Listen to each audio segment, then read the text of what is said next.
Hello and welcome to episode 29 of The Grocery Guru. We're here with Andrew Grant. Andrew, how you doing? Morning, Darren. You well? Yes, I'm very good. We'll ignore all the technical issues we've just had because no one cares, but we've just had a few. What are we talking about this week? Well, I picked up in the news, we often try and bring the most topical items in grocery world. So, I picked up today, didn't get a lot of, picked up this week, didn't get a lot of press, but the demise of the Tesco Metro. It will be no more. Oh, really? Okay, tell us more. I've got to do some very quick maths here. 147 Tesco Metros, yep. All being rebranded either as Tesco Express or as Tesco Superstores, which I find interesting. I can understand 89 of them becoming Expresses. Yeah, I can. 58 Superstores. God, there must be some big monsters out there that I've forgotten about. That seems odd. So just remind us, what is a Tesco Metro? Well, originally it was a reason to take. So if you think back to Tesco's original heyday of Operation Checkout and Green Shield stamps, yeah. All their stores were in bustling town centres. Yep, very true. You and I are probably old enough to go back that far, but your quintessential high street with your Woolies, your Marks and Spencers, your Boots, and your Tesco. Yeah. So Tesco ended up in the sort of the 80s as they were starting to build their out of town estate, yep. Which was the making of them, left with all of these city and town centre stores on a high street. And they thought, what the hell do we do with them? And they came up with the Metro format. But essentially, all they did was took an existing small supermarket and stuck a sandwich cabinet and some soft drinks chillers at the front. At the front, yeah. And still to this day, most Metros have far more range probably than the shoppers need. And it was interesting in the press release.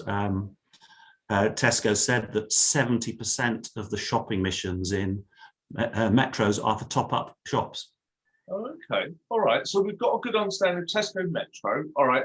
So these guys are saying they're going to take 80, how many was it? 89? 89 into a Tesco Express format and then 58 into the Superstore format. Okay. So does this mean the Tesco Metro format will be gone completely? It's like the proverbial parrot. It is no more. It is dead. Right.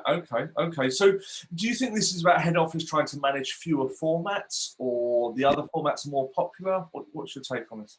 No, I think it shows the power of shopper insight and Clubcard. They know precisely what every single one of their shoppers is buying in every single store, every single minute of the day. Yep. And it's fine tuning a very, very well honed engine. Okay, all right. So I get that. I get the insight into shoppers, but why remove Metro? What does it add?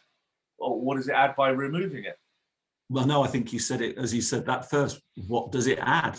Well, Express is a phenomenally successful C-store concept. Yeah. The out of town extras, again, phenomenally successful. Why do you want a Metro stuck in the middle, which is neither one thing or the other? It's not a full-on C-store. Yep. And it's definitely not a full range weekly supermarket shop store. And of course, we know, many town centres out there, it's sad. The ones I visit, really sad what this pandemic has done to the traditional town centre. And interestingly, maybe a slight aside, BBC News last night, worth watching actually. Okay. The regeneration of town centres. And I don't know if you've ever been to Nottingham. No. The Broadmarsh Centre in Nottingham is perfect example of 70s planning terrorism. I mean, it is just horrific. Okay, well, we'll add a link at the bottom of the video to the regeneration. I've just written it down, BBC. So what they're looking at is basically taking out this 70s concrete covered shopping centre, and restoring the original medieval winding streets. Oh, okay. Okay. So a bit more like a Cheltenham or a Gloucester town centre. Yeah, doing that. Yeah, but they then contrasted that with Maidenhead down in the affluent south. Yeah. About to get the east-west rail link. So, you know, Maidenhead and part of the tech corridor of Slough to Reading. And they've done exactly the same thing. They've taken a 70s covered shopping centre, ripped the roof off, and moved it to, I think, 30% shops, 30% residential, 30% leisure. Wow. Okay. And literally breathing life back into the town centres. So, you know, interesting that, you know, Tesco haven't said they're offloading any of this estate. You know, maybe they'll wait a couple of years till property values or till commercial property values, you know, rise again, and they'll have another think about it. And just coming back to your other point, so the other format they're going to move some of them into are superstores. So some of them aren't small; these are big stores that they're moving. Okay. Yeah, yeah, I guess it depends on the location. I can't think of any specifically, but there will be some that, you know, are by the town car park or by the town multi-story. So in theory, you could take your car in there, do a full trolley shop, and it's still practicable. But equally, there's ones I can think of where they're landlocked in these dying little town centres, and yeah, you can imagine why, you know, Tesco will have taken a good close look at them. That makes sense. All right, so let's throw into the mix Jacks. I know you did for the Grocer probably 18 months ago a review of Jacks out in Chatteris. So how does that feature in this thought? Well, I was afraid you were going to bring that up. I think it's the only time I've made a false prediction. Okay. So please don't add the link to the Grocer article to this. Yeah, I remember on a particularly cold, wet, unpleasant East Anglia day being sent out to Chatteris, which is literally in the middle of, you know, deep Fenland. And yeah, doing a review of the new Jack's format, which Dave Lewis, Tesco CEO at the time, was very, very excited about. Yeah. And it was their answer to Aldi and Lidl. Oh, I see. So there are, what, 10, 12 Jacks out there? Yeah, so 12 of them. Yeah, basically they are, you know, a British Aldi, almost carbon copy of an Aldi with, you know, the special buys down the middle, very, very simply merchandised and fitted out, and some, you know, very limited but pretty high quality range. Okay. And I'm sure you'll remember at the time me making this grand prediction that wouldn't it make perfect sense to transport the Jack's brand into all of these oversized Tesco Metros where they're not quite sure whether they're a C-store or a supermarket. But hey for my grand strategies. I think I do remember. Now, if that's the only prediction you've got wrong, we'll ask you for the lottery numbers in a minute. Okay. So we've got, we've got these 12 Jacks out there. How are they performing? What do you think they'll do with those in the future? Well, it's interesting. You Google Jacks and there's nothing. You know, there's still the corporate website, but it doesn't look particularly loved. Everything says copyright 2018. Yeah. So it looks like it's not had a lot of updating and love.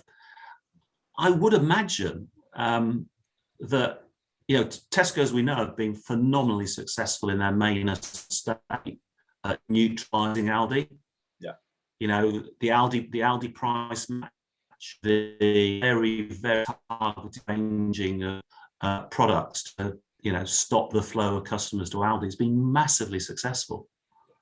And they probably think we actually don't need something that will go head to head with an Aldi, but could actually end up damaging Tesco. So, what's your prediction for Jack's for the future? Oh, thank you for that. I think it'll go the way of Tesco Metro very quietly. Yeah, I would have thought so, because it doesn't seem to be adding anything from what we can see. It's a good trial, worth testing. Didn't work. They're making the other formats work more successfully, would be my guess. Yeah, I think they found the answer to how to neutralise Aldi. We talked about I think 3 episodes ago the latest Kantar data, Yeah. and I was staggered that Aldi were one of the slowest growing of the grocers, way half the growth rate of Tesco. Yes. So Tesco have found that sweet spot to neutralise the threat of the discounters. So yeah, why do you need a Jack's? Very true, very true. Okay. All right, Andrew, before we go, and thank you for your guru-ness, what's the takeaway you want to give our viewers? What's the takeaway? Yeah, just again, it just shows how fast grocery moves. That Jack's less than 3 years old. We're questioning that. The changes on the high street just phenomenal. But as ever, Tesco very, very quick to move ahead of the pack. They are. I did hear that Tesco used the phrase "ready, fire, aim" a lot, and it seems to be working for them. Good luck. Yeah. All right, Andrew, thank you for your guru-ness, and we'll see you next week. Bye-bye. Take care.